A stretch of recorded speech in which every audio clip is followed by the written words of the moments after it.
Magtutulungan ang Commission on Election at ang online platform na Facebook at ang iba pa para ma-monitor ang social media activities ng mga kandidato ngayong campaign period ng BARM elections. Sinabi ni COMELEC Chairman Attorney George Erwin Garcia na nakakabahala ang paggamit ng artificial intelligence at social media na maaring magamit para pasamain, tuligsain at alipustahin ang isang individual o grupo na posible ring magamit sa kampanya. Aminado si Garcia na maaring ang magamit ng mga politiko sa BARM ang social media sa kanilang pangangampanya para impluwensyahan ang mga botante ngayong eleksyon.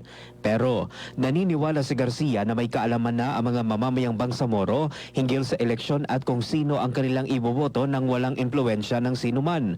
Kailangan ayon kay Garcia na magsama-sama para hindi magamit ang mga online platforms na ito para impluwensyahan ang mga botante sa rehiyon. Naniniwala po ako sa kahandaan ng mga kababayan nating botante sa Bangsamoro. Sila po ay mature, may sapat na pananampalataya at paninindigan sa kung paano sila boboto pipili sa darating na halalan. Mark Anthony Taico, NTBC, Bida Balita.